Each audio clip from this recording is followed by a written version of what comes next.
Bueno, buenas tardes. Para mí, buenas tardes porque es la tarde. Buenos días, buenas noches para cuando puedan escuchar esta clase. Me presento nuevamente. Mi nombre es Ignacio Pizzo. Ya tuvieron conmigo la clase, de renal de manejo del sodio. Ahora les debía la clase de potasio que tuve un problema con el audio y la tuve que volver a hacer de cero. Así que bueno, sepan disculpar la tardanza. La tendría que haber subido el miércoles 7 de octubre. La estoy subiendo hoy jueves 8 de octubre. Muy bien, bueno, habrán oído la famosa frase, nene come potasio o nena come potasio a través de la banana, o sea, come banana que tiene potasio. Muy bien, vamos a ver un poco va a ser algo distinta a la clase de sodio porque el potasio tiene algunos manejos diferentes, ¿sí? Si bien también es un ion con carga positiva, o sea, es un catión, tiene algunos elementos que lo distinguen y que son distintos, muy distintos del sodio. Vamos a hablar del equilibrio del potasio, ¿sí? Para hablar del equilibrio del potasio vamos a hablar del balance, que es de dos tipos. Un balance interno, que es el manejo del potasio entre las membranas, o sea, entre el intercambio entre el líquido intracelular y el líquido extracelular. Y el balance externo del potasio, que es a través de la excreción por el riñón. Recordemos, sí, eh, que el 98% del potasio, del total de potasio, se encuentra en el líquido intracelular. Eso quiere decir que el potasio en la parte extracelular va a ser solo el 2%. Y acá lo que mide es la concentración de potasio, ¿sí? O sea, 1000 equivalentes por litro. Para el caso del potasio, recuerden que yo había hecho unas aclaraciones en la clase de sodio, es lo mismo que decir milimol por litro, ¿sí? En este caso, como el potasio tiene una sola carga positiva, o sea, una sola valencia, miliequivalente y milimol es lo mismo. Esto es en cuanto a concentración plasmática, es de 3,5 a 5,5 y en el caso de la concentración intracelular de potasio es de 150 miliequivalentes. Fíjense la diferencia importante. Otra cosa importante a destacar es que en el caso del potasio, pequeños cambios en la concentración de potasio, pequeños movimientos en el balance interno del potasio, pueden generar complicaciones en esa concentración y la regulación renal en ese sentido, el balance externo va a ser muy importante. Bien, ¿cuáles son las funciones del potasio? Sobre todo intervienen en lo que son tejidos excitables, ¿sí? O sea, células musculares, células nerviosas y células del músculo. Cuando nos referimos a células musculares, hablamos sobre todo del músculo cardíaco, esquelético y músculo liso. También es importante en el volumen celular, ¿sí? Porque es el principal catión intracelular. También interviene en procesos de regulación de actividades enzimáticas y también en la síntesis de ADN y proteínas.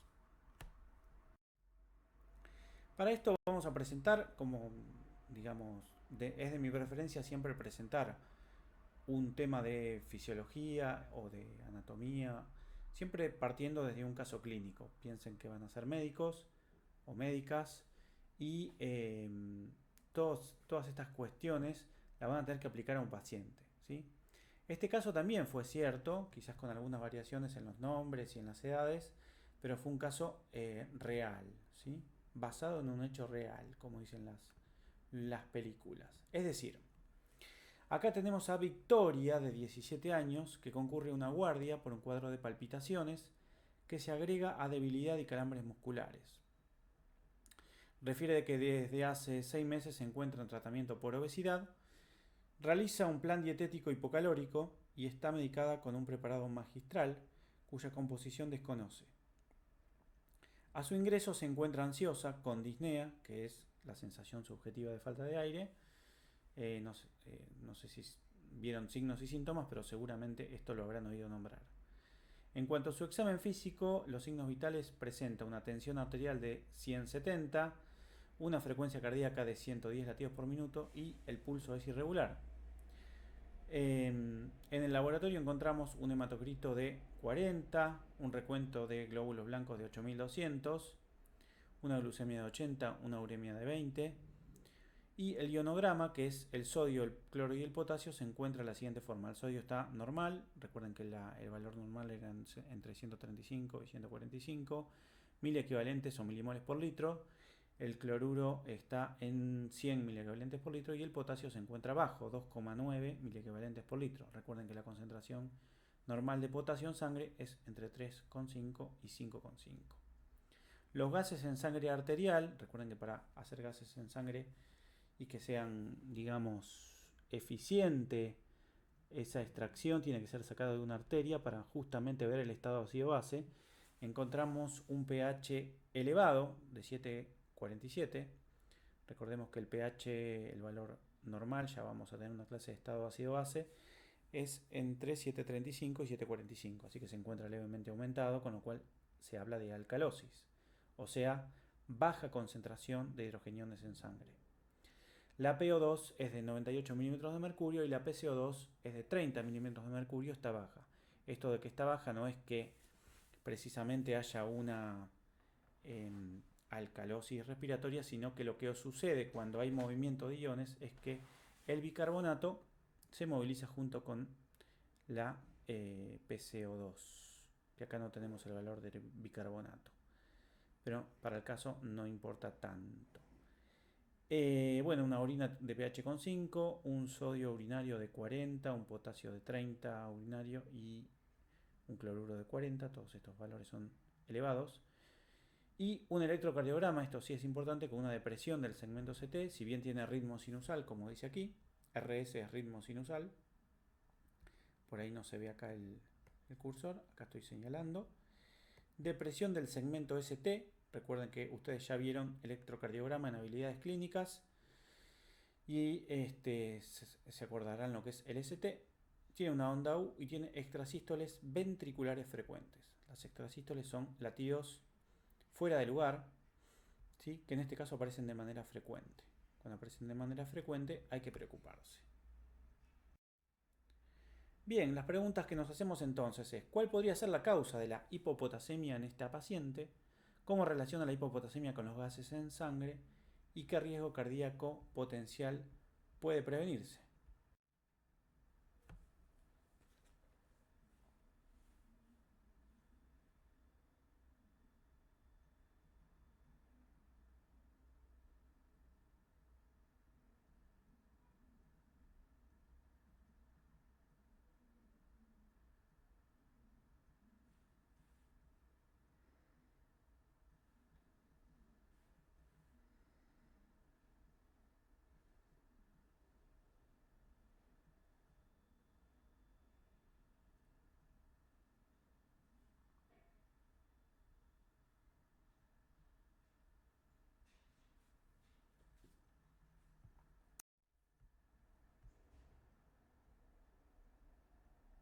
Muy bien.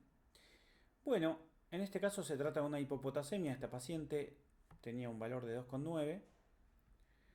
¿Sí? Recuerden que el valor normal es de 3,5 a 5,5, por lo tanto, si hablamos de hipopotasemia, estamos hablando que es un valor menor de 3,5. ¿Sí? Acá estamos viendo esta imagen. También a la hipopotasemia se le llama hipocalemia. Hipocalemia o hipopotasemia es lo mismo. Esto se debe a que la menor concentración en el líquido extracelular genera un gradiente de concentración que genera una hiperpolarización. ¿Por qué? En el líquido extracelular, si la concentración disminuye, el potasio puede tender a salir, lo cual aumenta ese gradiente y genera una hiperpolarización de la membrana celular. Recuerden que si hay una hiperpolarización, el interior de la célula se vuelve más negativo, o sea que se reduce la posibilidad de excitar a esa célula.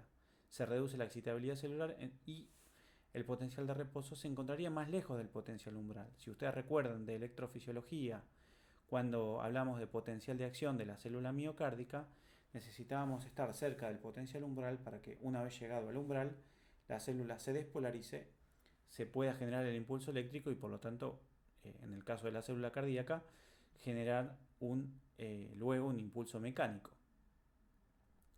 Entonces, esto retrasaría el inicio del potencial de acción, o sea, la célula muscular cardíaca en este caso se vuelve menos excitable, lo cual genera debilidad muscular. Recordemos que esta paciente había empezado hace unos días con algunos calambres.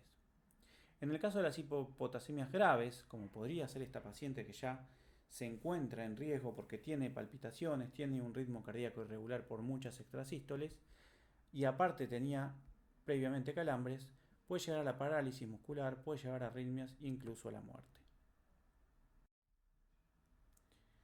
Bien,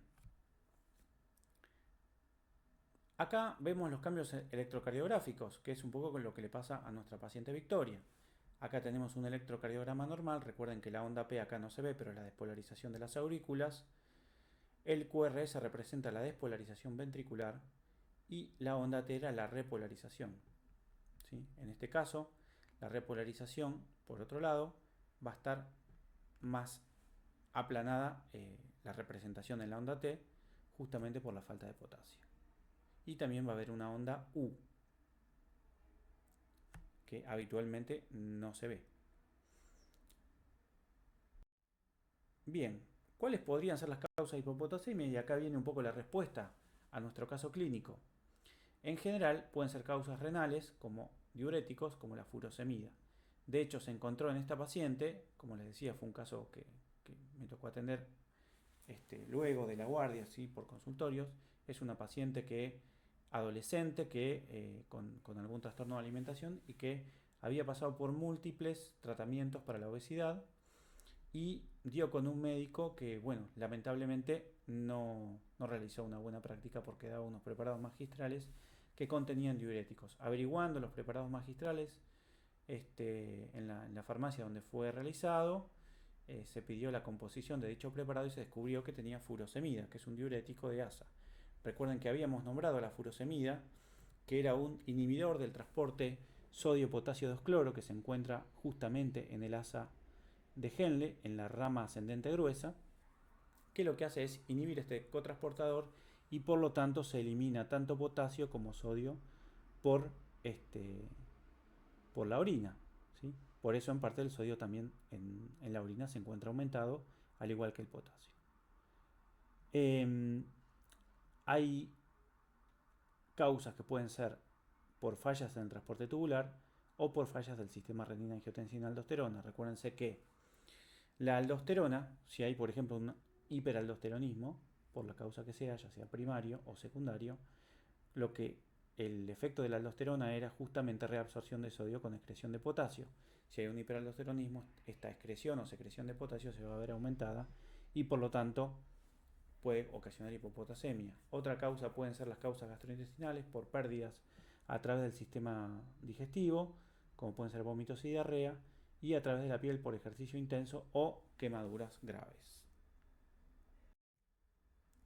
Bien, en este caso puse esta frase ya que, digamos, en general a través por mi experiencia con esta paciente, que, eh, cuya situación durante su adolescencia fue muy traumática por la obesidad y por el tipo de discriminación que sufría, se sometió a tratamientos muy cruentos, ¿sí? Entre ellos con un médico que le daba estos diuréticos que en realidad no sirven para nada y encima la pusieron en riesgo. Puse esta frase de un filósofo del siglo XX, Michel Foucault, que dice que las instituciones del saber, de la previsión y el cuidado, como la medicina, también ayudan a apuntalar el poder político. En realidad esto hace referencia a que, dado los cánones y los patrones de normalidad de los cuerpos, ¿sí? Foucault también decía que dominar al otro es no solamente ideológicamente, sino dominar a través del cuerpo. Es una frase que a mí me interpela constantemente en la práctica médica, así que las quería compartir con ustedes, pese a que estamos en una clase de potasio, pero relacionándolo con esta paciente que se puso en riesgo por tratar de incluirse dentro de los cánones de corporalidad que establece la publicidad. Fíjense que casi termina en una situación que puso en riesgo su vida. Bien, en la hiperpotasemia ocurren, digamos, algunas cuestiones que son similares, pero vamos a ver algunas diferencias. Recuerden que la hiperpotasemia se le llama cuando el potasio sube por arriba de 5,5. También a la hiperpotasemia se le llama hipercalemia. Recuerden que a mayor concentración de potasio en el líquido extracelular, menor gradiente de concentración. Por lo tanto, la célula va a estar más con tendencia a la despolarización. Entonces se aumenta la excitabilidad. Lo cual, esa hipercalemia o hiperpotasemia grave puede generar también arritmias y llegar a un ataque cardíaco y muerte, ¿sí? Las causas pueden ser renales, como por ejemplo la falla renal crónica, la insuficiencia renal crónica, diuréticos ahorradores de potasio como la amiloride, y fallas en el sistema renina-angiotensina-aldosterona, en este caso con hipoaldosteronismo. En el caso de la hiperpotasemia vamos a tener todo lo contrario. Dado esa hiperexcitabilidad vamos a tener unas ondas P pronunciadas, las famosas ondas P picudas, ¿sí?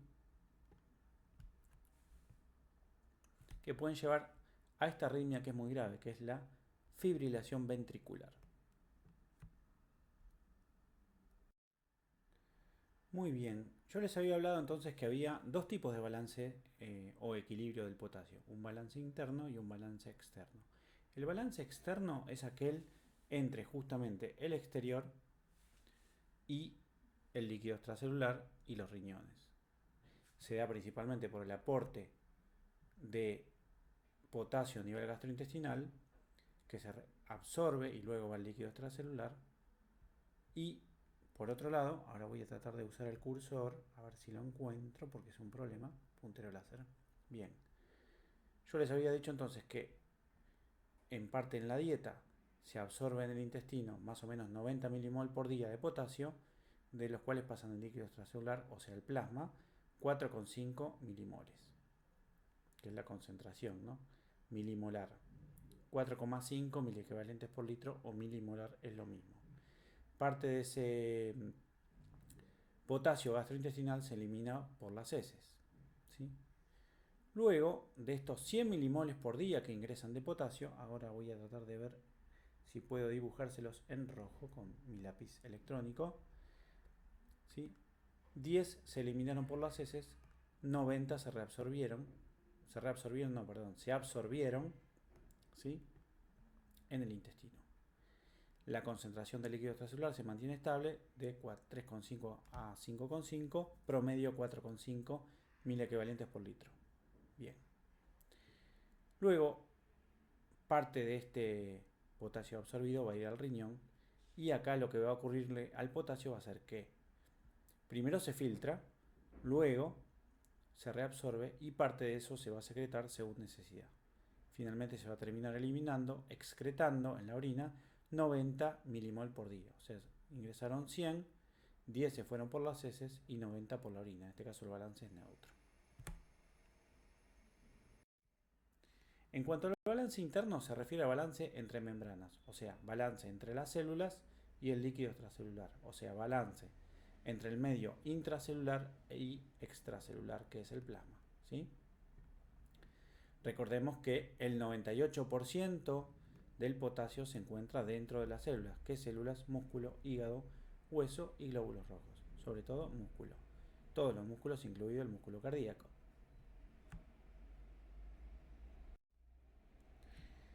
Muy bien, para seguir con el tema del balance interno, vamos a señalar varias cosas. Es importante la insulina en el manejo del balance del potasio, en el balance interno, porque la insulina lo que hace es, primero es secretada por las células beta del páncreas, luego de la ingesta de alimentos, y estimula la captación de glucosa por parte de la célula muscular y las células del tejido adiposo también. Recordemos que los tejidos insulino dependientes sobre todo son músculo y tejido adiposo. En este caso está puesta como ejemplo la célula muscular, ¿sí? Este dibujo es del libro Boron. Otra cosa que hace la insulina también es estimular a la bomba de sodio-potasio ATPasa de manera tal que el potasio va a ingresar en contratransporte con el sodio. Siempre recuérdense que es con gasto de energía porque es en contra de un gradiente, ¿sí?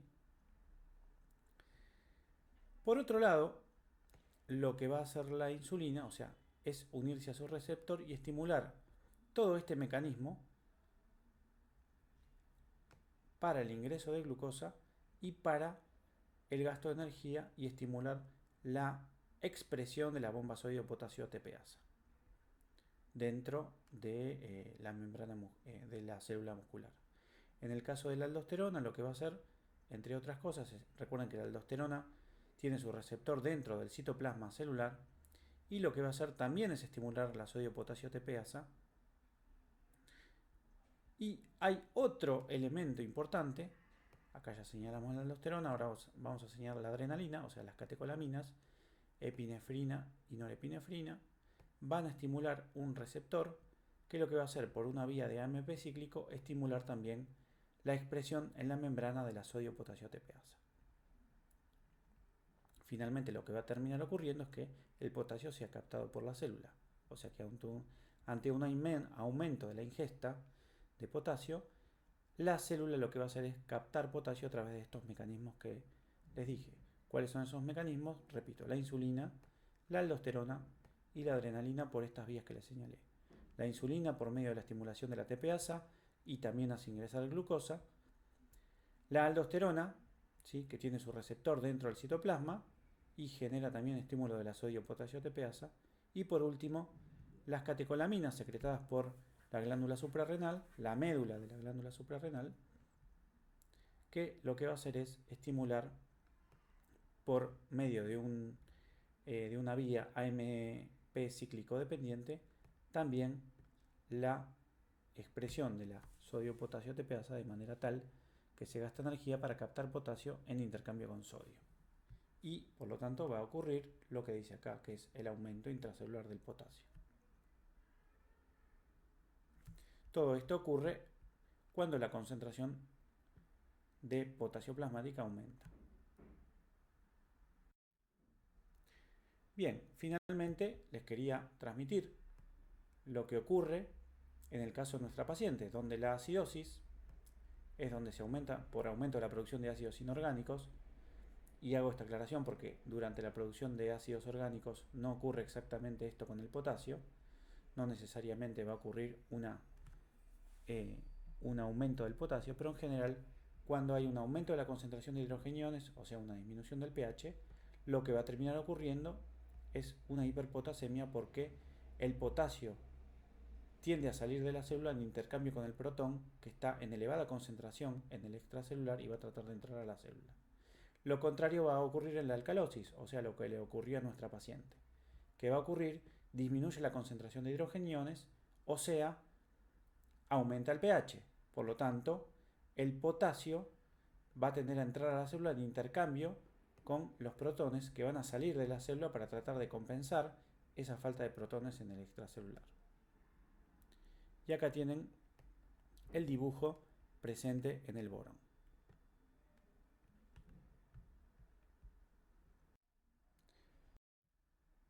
Bien, para seguir con el balance externo, ahora sí ya nos metemos en el balance externo, recordemos que en el nefrón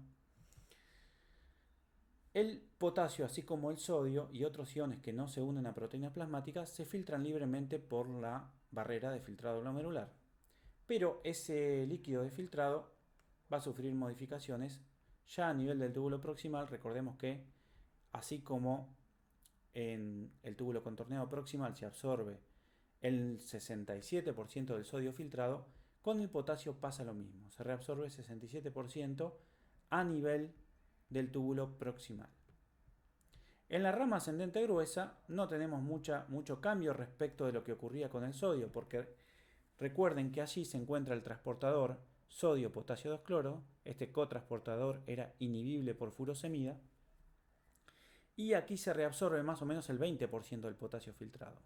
O sea que fíjense que de la carga total filtrada en un día de sodio, 67% más 20%, ya tenemos un 87% del potasio, que se reabsorbe en estos segmentos. En la nefrona distal lo que va a ocurrir son ajustes finos de esta excreción de potasio.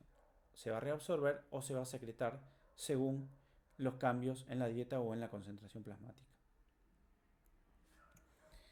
Bien, y como dice acá un poco el texto, es principalmente, o el principio fundamental que establece la secreción de potasio, porque el potasio, a diferencia del sodio, se secreta.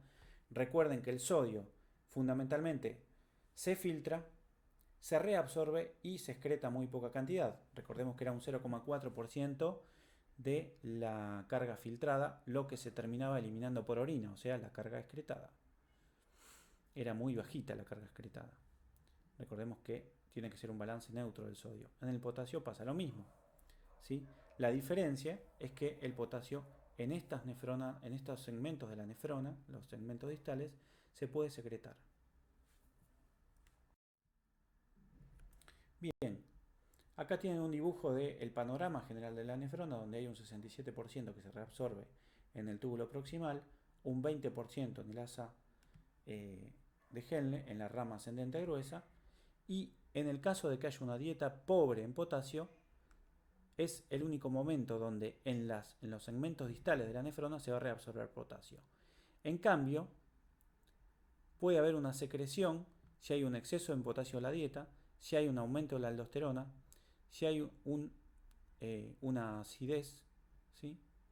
Depende también de la tasa de flujo del líquido tubular y de los aniones, o sea, iones con carga negativa que se encuentran dentro de la luz tubular. Recuerden que esta excreción de potasio puede ser muy variable, depende de la dieta y depende obviamente de la diferente concentración de potasio en sangre. Esa excreción puede ser del 1 al 110% según la cantidad de potasio que tengamos en sangre y que consumamos con la dieta. En el caso de una dieta baja en potasio, vamos a tener, como les había dicho, se reabsorbe en el túbulo proximal entre el 70 y el 80% de la carga filtrada. En el caso de la rama ascendente gruesa del asa de Henle, reabsorbemos un 10 a un 20%. Y obviamente, como caso excepcional, como en este caso la dieta es baja en potasio, vamos a tener una reabsorción extra aquí en el túbulo distal. Y por último, también puede haber una reabsorción en el túbulo colector del 6%. Ahora bien, eso va a terminar con una excreción fraccional del potasio del 2%. Fíjense qué ocurre cuando hay una dieta normal o hay un alto contenido de potasio.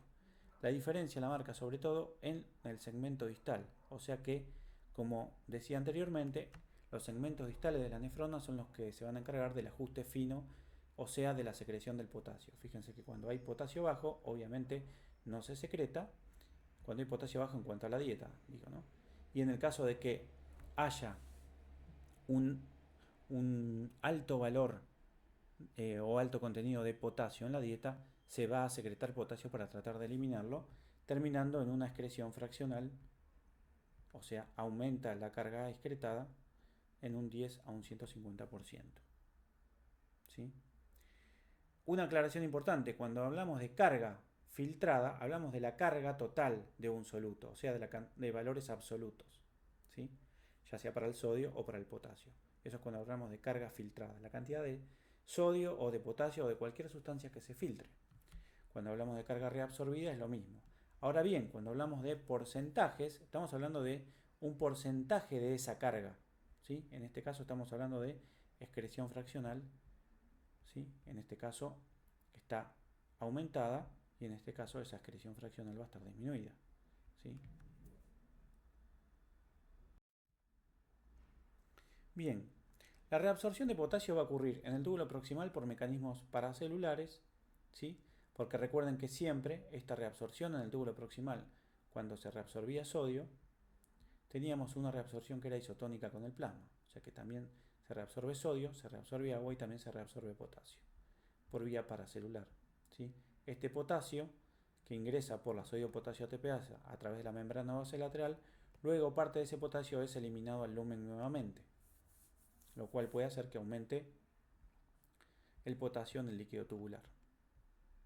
En el caso de la rama ascendente gruesa, lo que va a ocurrir es que este famoso cotransportador sodio-potasio 2-cloro, recuérdense que esto era inhibido por la furosemida, ¿sí? Que es lo que le ocurrió a nuestra paciente. ¿Qué pasó?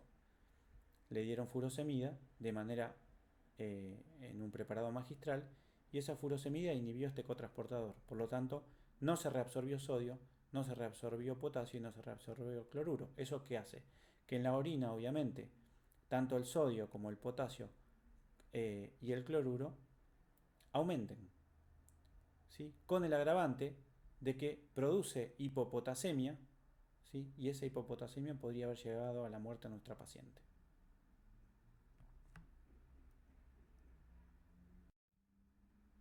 Bien. Acá tienen un ejemplo de otra, de cómo ocurre en los segmentos distales, sobre todo en el túbulo distal final y en el túbulo colector, la reabsorción o la secreción de potasio. Siempre es con gasto de energía en el caso de la reabsorción, porque recuerden que el potasio es un catión intracelular, o sea, se halla con mayor concentración a nivel intracelular. Por lo tanto, para ingresar a la célula tiene que ser con gasto de energía, ¿sí? Ese gasto de energía está dado por ATP, en este caso. Es un intercambiador que intercambia protón, que es secretado al líquido tubular, en contratransporte con potasio que ingresa a la célula. Ese potasio luego es, a través de un canal, expulsado de la célula y por la sodio-potasio ATPasa vuelve a ingresar en intercambio con sodio que sale de la célula, ¿sí? Cuando se produce la secreción del potasio, que recuerden que la secreción no es algo que es constante, la secreción se produce según necesidad, ¿sí?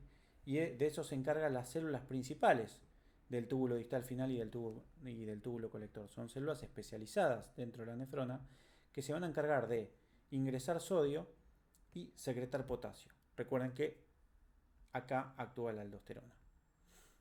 Y siempre en la membrana vasolateral o membrana basal encontramos la famosa bomba de sodio-potasio ATPasa. Bien, entonces, hay factores que regulan la secreción de este ion del potasio. Uno, bueno, es la cantidad de potasio que ingresa a través de la dieta. Otro es la oferta distal de sodio, también regula la secreción de potasio. La velocidad del flujo tubular. La aldosterona, recuerden que la aldosterona producía reabsorción de sodio y excreción de potasio. Como les mencioné antes, el balance, o sea, el equilibrio ácido-base. Los aniones que se encuentren en el túbulo distal y la electronegatividad, o sea, el voltaje a nivel del túbulo.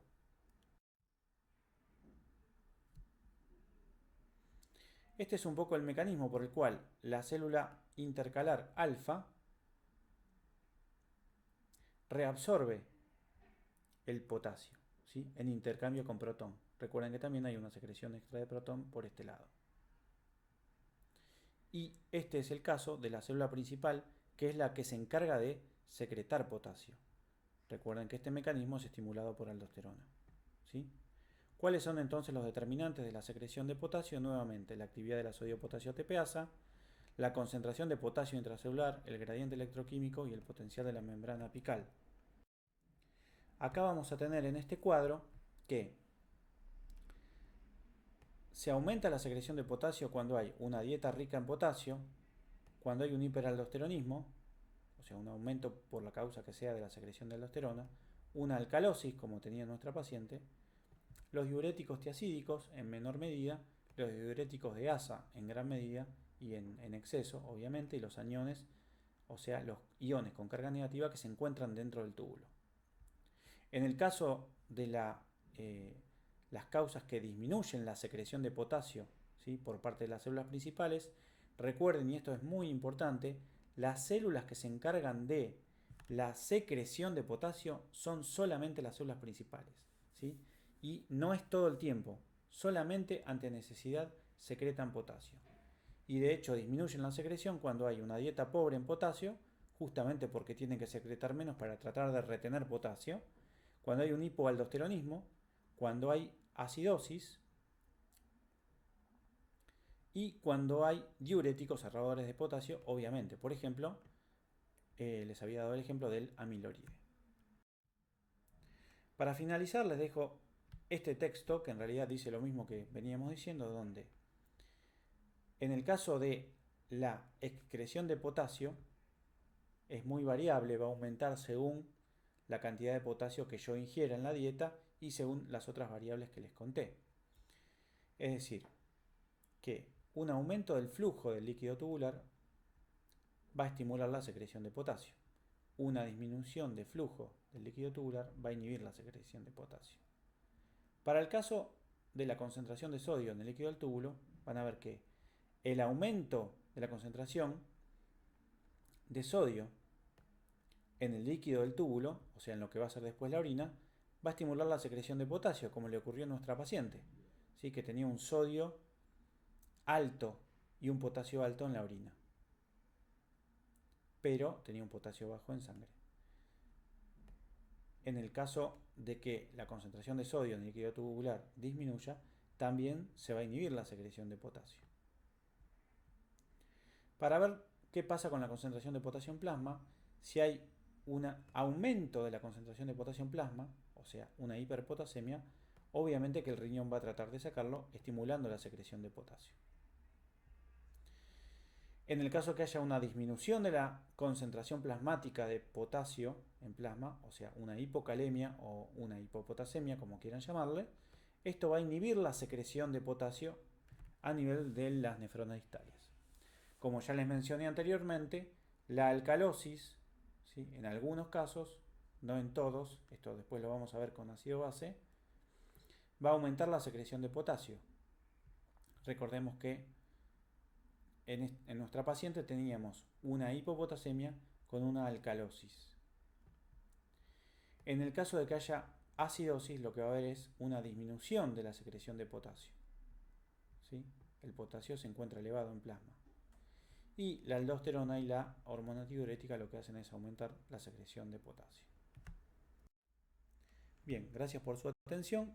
Le dejamos la clase y nos vemos pronto con equilibrio ácido-base.